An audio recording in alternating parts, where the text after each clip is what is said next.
Agora, tipos de indústria de alimentos. Então, nós temos vários tipos de indústrias relacionadas aos alimentos aqui, porque os alimentos eles são classificados, na verdade, as indústrias são classificadas conforme os alimentos que elas produzem. Então, vamos lá. Dentro desses tipos de indústria de alimentos, nós temos o quê? 20 tipos diferentes. Então, são 20 tipos de indústria. Dentre elas, nós temos a de bebidas não alcoólicas, ou seja, refrigerantes, sucos, água, né? Ah, professor, mas água entra? Sim, água entra dentro dessa questão de bebidas não alcoólicas. Porque você bebe água e você não fica louco com água, né? Você fica louco com outras coisas reproduzidas por isso daqui, de bebidas alcoólicas, né? Então nós temos aqui a indústria de bebidas alcoólicas, né? Aqui uma garrafa icônica dentro da cultura e folclore brasileiro, né? Que a gente que chega, bebe isso aqui, chapa, mete o louco e tal, e fica doidão por aí. Se criar ser um gesto homem, eu sobrevivo assim por modo de trazer as maldições dos próprios que se merecem pensar o próprio mal para ele. Então, nessa situação, as bebidas alcoólicas também são um tipo de indústria de alimentos. Outra que nós temos é a amidonaria. O que é a amidonaria, ó, professor? A amidonaria são indústrias que vão fabricar ali pães, bolos, basicamente aquilo que eu utilizo farinha. Então, um exemplo é padarias e confeitarias são um tipo de indústria que entra dentro da amidonaria, né? Então, aquilo que vai produzir pães, bolos, bolachas, nós entendemos como amidonaria. Outra coisa é a indústria de produtos de confeitaria. Então, essas indústrias que produzem ali doces de forma geral, balas, chicletes, chocolates, enfim. Outra coisa, produtos lácteos. Então, óbvio, né? A indústria de produtos lácteos é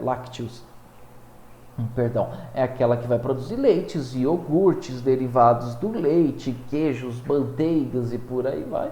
Não é? Ou seja, tudo aquilo que é relacionado a leite. Outra coisa, a indústria de óleo comestíveis e margarina.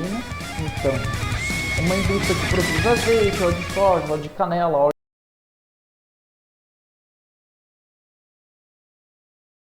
óleo de canola, óleo de girassol, óleo de soja, óleo de milho e também margarinas entra dentro dessas indústrias, né? A de ovos e derivados, então a indústria que produz ali ovos, e eu não estou falando da galinha em si, né? Mas a indústria que vai levar ali os ovos para serem vendidos e derivados, como é o caso da maionese, é um tipo de indústria. Outra é de vegetais fermentados, então aqueles vegetais vendidos em potinhos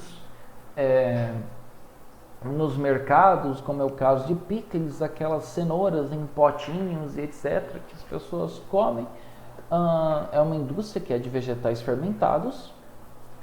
Outra é de peixes e produtos aquáticos, aqui eu não estou falando da ração de peixe, mas coisas que você consome que vem da água, como é o caso de peixes, frutos do mar e etc. A indústria de frutas, aqui já é autoexplicável. Geleias, doces e massas similares, então aquela geleia de morango que você passa no pão pela manhã, ou quando você compra aquele doce de goiaba em massa e coisas similares. É um tipo de indústria. Outro tipo de indústria é a de nozes, né? Mas, professor, nozes, sim, nozes são muito utilizadas e muito consumidas, não é? Principalmente no hemisfério norte. Então, a indústria de nozes é uma indústria específica, né? Aqui tudo também, só falando aqui um pouquinho de nozes também, que entram avelãs, etc. Você tem aqui carnes, as carnes, todos os tipos de carne entram aqui, né? Carne bovina, carne suína, carne caprina. Então, quando você come ali aquela vaca, ou você come ali aquela galinha,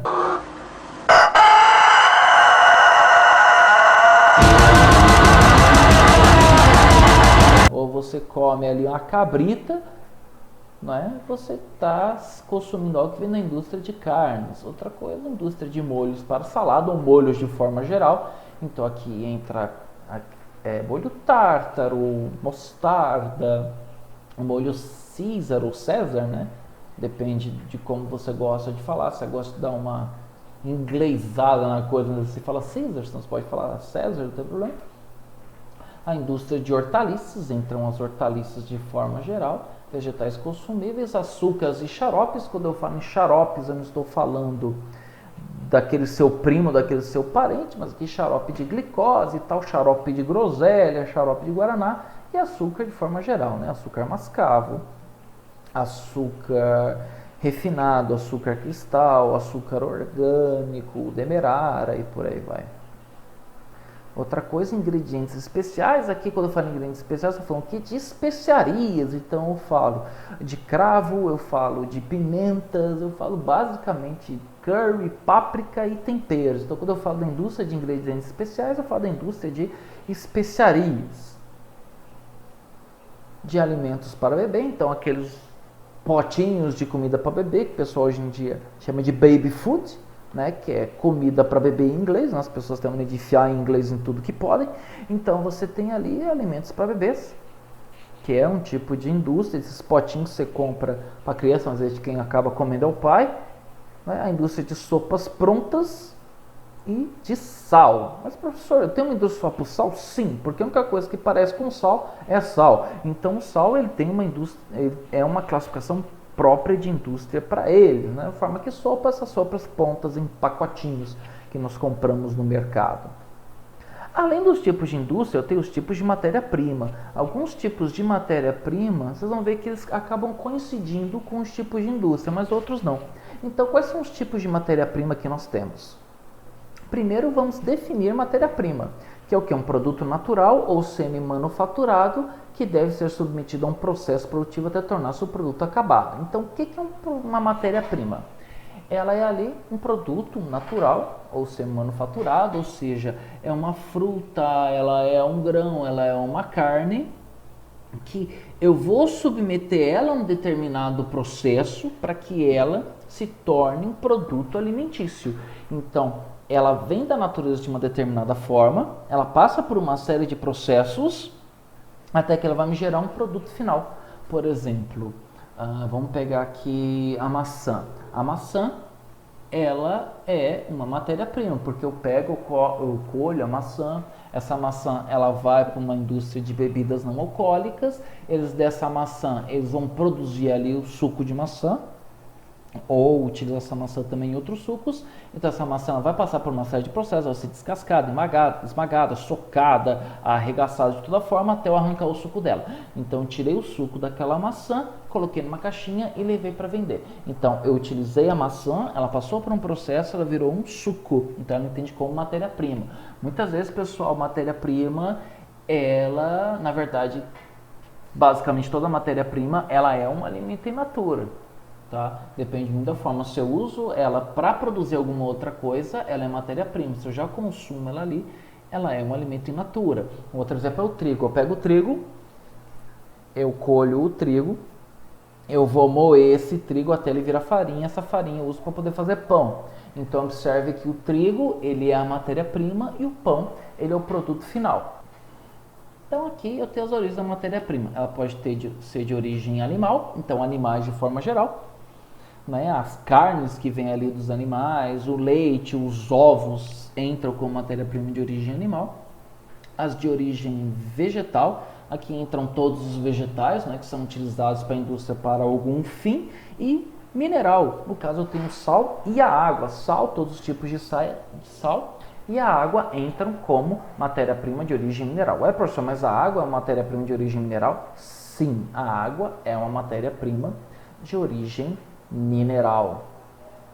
Outro que nós temos aqui é grãos alimentícios. Então, tipos de matéria-prima, agora sim temos tipos de matéria-prima. Um dos tipos são os grãos alimentícios, que eles podem ser cereais, como é o caso aqui do milho, do trigo, que eu já citei anteriormente, da aveia. Podem ser leguminosas, como é o caso da lentilha.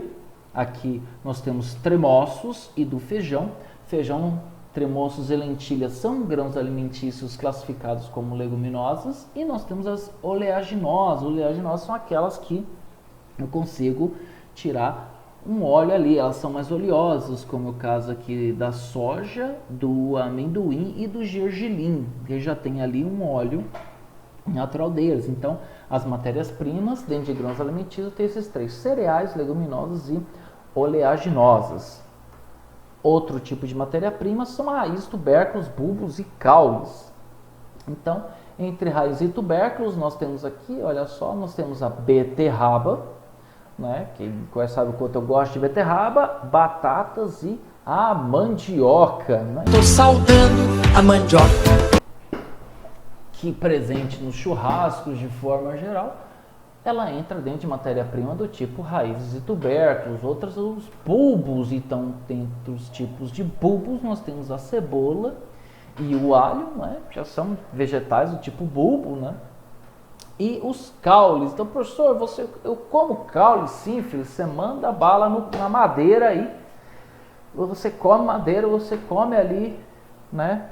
Pau. Então, nessa situação, eu tenho aqui a cana-de-açúcar, um tipo de caule, outro tipo de matéria-prima que é um caule, né? Que também é um alimento in natura, é o palmito. O palmito, na verdade, ele é uma parte da madeira ali de algumas palmeiras, ou de todas as palmeiras, né? Então, você tem ali caules, que também entram aqui, como o caso da cana-de-açúcar, e do palmito, que tira do açaí, da pupunha, do próprio palmiteiro e por aí vai. Frutas, estou falando de fruits agora. Então, frutas, nós temos as frutas tropicais, não é? Que são aquelas frutas ali, não é? Algumas delas estavam presentes ali na Carmen Miranda. Tico-tico tá outra vez aqui. O tico-tico tá comendo meu fubá. Que é o caso de banana, a laranja, a manga e o maracujá, são tidas frutas tropicais, né, mais comuns aqui na região dos trópicos, e as frutas de clima temperado. Então nós temos frutas que são tropicais, dão melhor em regiões tropicais, mais quentes, e as de clima temperado, que é o caso de maçã, uva, a pera, a ameixa e os figos, que dão melhor com regiões mais temperadas. Então, de matérias-primas eu tenho esses dois tipos, as frutas tropicais e as frutas de clima temperado. Outro exemplo, verduras, legumes e outras hortaliças, também são exemplos de tipos de matéria-prima. Verduras, então, vegetais ali que tem folha de forma geral, um exemplo clássico de verduras é o alface. Quanto à questão de legumes, nós temos aqui, por exemplo, a ervilha, ela é um exemplo de matéria-prima que é entendida como legume, e outras hortaliças. Entram aqui as cenourinhas e nabos e por aí vai, que elas entram como outras hortaliças. Então tem aqui esses tipos de matéria-prima, verduras, legumes e outras hortaliças. Outras são as carnes. Então temos aqui várias coisas que você come, como é o caso de vacas, como é o caso de porcos, como é o caso de galinhas e como é o caso aqui de caprinos e ovinos. Então, você tem aqui, não é, moares, suínos, galináceos, caprinos e ovinos, que é o que você manda para dentro aí, dentro daquele churrasquinho. Ou seja, são matérias-primas, né, carnes, entram todos esses tipos de carnes aqui. Mas, professor, e os peixes? Os peixes eu vou falar daqui a pouco. Outro tipo de matéria-prima, leite e ovos, são tipos de matéria-prima. Peixes não é entendido dentro de tipo de matéria-prima como carne, ele é entendido como pescados. Então você tem peixes, que entram dentro de pescados, crustáceos e moluscos de forma geral. Então, peixe eu não classifico ele como uma matéria-prima, como uma carne, entendeu? Como um pescado. Então, peixes, todos os peixes de forma geral. Bacalhau, namorado, pintado, pirarucu, pacu, piranha, tudo que você come aí. Crustáceos, caranguejos, siris e também moluscos, polvos, lus, que são consumidos em várias partes do mundo, são entendidos dentro de tipos de matéria-prima como pescados. Nós temos também nozes, cocos e similares. Então aqui entra cacau, entra amêndoas, entram avelãs, entram nozes, são entendidos como um tipo de matéria-prima específica. E especiarias, não é? Então, as especiarias de forma geral, aqui cravo, canela, pimenta do reino, páprica doce, páprica picante, curry, todas essas especiarias, né, na verdade, os temperos, na verdade, tudo isso aqui eu uso como temperos, especiarias, elas são entendidas como tipos específicos de matéria-prima. Então, eu tenho aqui, dentre os tipos de matéria-prima, eu tenho as minhas especiarias. Existe um ponto importante, que é de interesse da tecnologia de alimentos, que são a aceitabilidade e os fatores de qualidade de um determinado alimento. Então, o que é isso, professor? Então, eu tenho aqui a ABNT, que é o ISO 9000-2005, ele me define qualidade da seguinte forma. Então, aqui, uou! Né? Ele me define qualidade da seguinte forma. Grau no qual um conjunto de características inerentes satisfaz a requisitos. Então, os alimentos ele têm requisitos para ele poder ser bom, né? Para ele poder ser consumível, e esses requisitos têm que ser atendidos pelas características inerentes dele. Então, o que é a característica inerente? É a característica própria daquele alimento. Vamos pensar aqui, uma maçã. O que é uma característica inerente da maçã? Ela tem a casca sem nenhuma falha, sem nenhuma podridão, a casca tá lisinha, vermelhinha, você tem que apertar ela, tem que estar durinha. Então, isso é uma característica inerente da maçã. Logo, isso vai satisfazer requisitos que eu, enquanto consumidor, quero. Então, a qualidade é o quê? Quando as características inerentes de um determinado alimento vão satisfazer requisitos estabelecidos para ele, então, eu tenho ali um grau de qualidade. Você não avalia uma maçã da mesma forma que você avalia, por exemplo, um pedaço de carne. Você vai pegar ali a carne ela tem que estar macia, ela tem que estar com uma cor própria de carne. Vamos pensar ali carne de qualquer peça de carne, uma picanha. A picanha tem que ter uma capinha de gordura, ela tem que estar macia. Se você pega uma maçã e a maçã está macia, você não vai comer ela. Então, são características próprias daquele alimento. Entendo que inerente é diferente de adquirido. Então, inerente é aquilo que já pertence ao alimento. A característica adquirida é aquela que vai ser aplicada ao alimento, que aquele alimento adquire com o passar do tempo. Então, por exemplo, o alimento ele sofrer alguma avaria relacionada à característica adquirida. O alimento ele não está na temperatura ideal que vai deixar ele no estado de conservação bom, isso é uma característica adquirida. Outra definição para qualidade é a seguinte: conjunto de características que irão influir na aceitabilidade do alimento. E é basicamente a mesma coisa que eu falei. Você tem um conjunto de características, essas características são as inerentes ao alimento, características daquele alimento, que elas vão também influência em se esse alimento vai ser aceito ou não. Então, se ele é vistoso, se ele não é, a partir do momento do padrão que eu traço para aquele alimento, eu vou fazer com que eu possa consumir ele ou não. Então, vamos lá. Alguns fatores que afetam a aceitabilidade. Nessa situação, a aceitabilidade é relativa ao indivíduo. Como assim relativa ao indivíduo, professor? Indivíduos diferentes têm gostos diferentes. Então, você tem indivíduos que gostam de um alimento mais de um determinado jeito do que do outro. Um exemplo é o pão. Tem gente que gosta do pão mais torradinho e do pão menos torradinho. Tem gente que gosta de carne mais bem passada, outros ao ponto e outros não passada. Então, o processo de aceitabilidade, ela é individual. Contudo, nós temos aqui alguns padrões que vão explicar essa questão de aceitabilidade. Então, essa aceitabilidade, ela é relacionada com os fatores de qualidade. Então, quais são esses fatores de qualidade? Um deles é a aparência. Como assim aparência, professor? Dentro de aparência, nós temos aqui cor, tamanho, forma, integridade, consistência e defeito. Então, suponhamos que você vai ali comprar berinjelas. Então, eu quero comprar berinjelas. Então, a aparência. A berinjela está da cor adequada? A berinjela está com aquela cor, aquele roxo característico, bonito dela? Isso é um fator. Se a berinjela estiver meio verde ou não estiver na cor ideal para especificar a queimadura, você acaba não comprando. Agora, o tamanho da berinjela também influencia, né? Às vezes você pode preferir uma berinjela menor, outras pessoas preferem uma berinjela maior. Então, o tamanho da berinjela influencia na questão de você comprar ela. Se você vai fazer ali o almoço, você vai querer uma berinjela maior. Se você é uma pessoa que não come muito, você vai preferir berinjelas menores.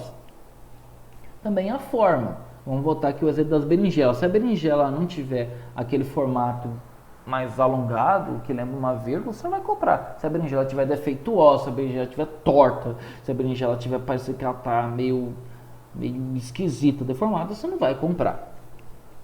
Tá? Você vai querer uma que esteja dentro daquela forma padrão de berinjela que você conhece. Ela tem integridade. Se a berinjela ela tá íntegra, se essa berinjela não tá, por exemplo, você vê que ela foi cortada, que ela foi mordida, por exemplo, você vai lá comprar a berinjela, só já está mordida, como se um rato tivesse roído. Você não vai querer essa berinjela, você quer ela inteiriça. Outra coisa é a consistência, né? Quando você vai ali comprar uma berinjela, você pega a berinjela. A berinjela pode estar mais molinha, mas pode estar mais dura. Normalmente as pessoas gostam da berinjela mais dura. Então, a consistência dela também é um fator que influencia e ela está relacionada a aparecer da coisa defeito. A berinjela está defeituosa, a berinjela está amassada, tem uma parte dela que ela está estragada, né? Eita ferro, deu uma travada na língua aqui. Ela está estragada, então aqui entra na questão da integridade também, essa questão de estragado. Mas defeito é essa berinjela está amassada, essa berinjela ela veio com marca de transporte, como se tivesse deixado uma caixa em cima dela. Então, tudo isso está na aparência do alimento e isso influencia no seu consumo. Não é? Muitos desses fatores de qualidade, nós aferimos eles através de uma análise sensorial. Quando nós vamos ao mercado, a gente faz uma análise sensorial, a gente identifica tudo isso daqui. Outra coisa é a textura. Como assim a textura, professor? No tato e na boca. Então, suponhamos que você vai pegar essa berinjela. A berinjela, ela tá ali lisinha. Então, essa berinjela é mais lisinha. Você encosta ela mais lisinha, isso é interessante. Então, na boca. Você enfiou a berinjela na boca. Ela tá crocante, ela não tá crocante. Pessoal, outra coisa aqui também. Maçã. Você enfia a maçã na boca. Você vai morder a maçã. Aí tem aquela maçã que ela é mais farinhota. Aí você, eu não gosto. Gosto quando a maçã ela é mais suculenta. Ela é mais durinha. A mesma coisa é o tato. Você vai pegar ali, se a coisa às vezes está mais molinha, que nem o caso de vegetais vai ter que sejam mais rígidos. Então, se você pega e ela está meio mole, a maçã está mole, o tomate está mole, você não vai pegar. Ou então você passa e você vê que a maçã está toda defeituosa, tal, então a textura não te agrada. Tá? Um outro exemplo é aqui. Isso influencia também no consumo de alimentos. Você pega, por exemplo, pimentão. Você come pimentão, você pega o pimentão cru, na boca, ele é crocante, sabe? Ele faz croque. Tem gente que não gosta, eu não gosto. Eu peguei um espetinho na feira, tinha pimentão no meio, mordi o pimentão, cuspi ele no meio da rua, porque eu detesto pimentão. Então, é um fator que influencia. Outra coisa é o flavor, que tem um termo bem interessante chamado saboroma. O flavor, ele tem essa tradução livre aqui de saboroma, que é o quê? É a influência que o sabor e o aroma têm. Então, o aroma influencia o sabor. Você come aquilo que cheira bem. Se aquilo está cheirando bem, você vai comer. Se a coisa fede, você não come. Então, isso é um fator de qualidade que influencia aqui, dentro da aceitabilidade. Então, dentro do flavor, o que nós temos aqui? Então, dentro do flavor, o que nós temos aqui? Nós temos aqui, continuando o slide anterior, nós temos aqui o aroma e o sabor. Então, como eu falei, se aquilo cheira bem, você tem vontade de comer. Se o negócio está fedendo, você não tem vontade de comer. O sabor, ele também é interessante. Se a coisa tem um gosto bom, você come. Se você não gosta do gosto, você não come. Então, isso também é um fator de sabedoria. Outro é gosto residual, aftertaste. Então, o que é o gosto residual? Depois que você come o alimento, você sente um outro gosto, que é um gosto que fica na boca. A gente chama isso de gosto residual. Um exemplo de que tem gosto muito residual é o tomate. O tomate tem gosto residual. Para nós entendermos o que é o gosto residual, vamos pensar ali vamos usar uma nomenclatura antiga, um drops, uma balinha de hortelã, que você pega e você chupa ela. Depois de chupar, ela fica com aquele gosto na boca. Para a gente conseguir entender, vamos entender isso como gosto residual. Tem gente que gosta de gosto residual, tem gente que não gosta. Tem gosto residual que é agradável, tem outro que não é. Outra coisa é a temperatura. A temperatura, professor, sim, a temperatura influencia. Você tem coisas que, se você perceber, às vezes algo gelado, ela tem um gosto diferente quando aquilo está quente. Você vai pegar ali, vou pegar leite, pode ser para mim, pega ali leite, o leite quente, ele tem determinado gosto. Agora o leite gelado, o gosto já é um pouquinho diferente. Isso pode ser neurose da minha cabeça, mas a temperatura, ela influencia. Não é? Se você vai comprar um sorvete, o sorvete está quente, você não vai comprar aquele sorvete. Agora se o sorvete estiver geladinho, você compra. Então você tem esses fatores que entram dentro aqui do flavor. Bem, pessoal, então a aula de hoje foi isso. Espero que vocês tenham gostado, espero que vocês tenham tido um agrado de ter o privilégio de ouvir a minha voz por aqui. Então, não é?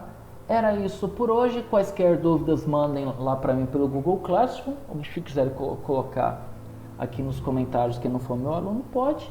Vão lá, faça o que tem que fazer, ou seja, tomar banho se sair na rua, lavar as mãos, passar álcool em gel na mão, na cara, onde você quiser, ou usar a máscara e se prevenir aí para você não morrer. Então, muito obrigado por terem assistido, espero que vocês tenham gostado do vídeo. Até a próxima e tchau, pessoal!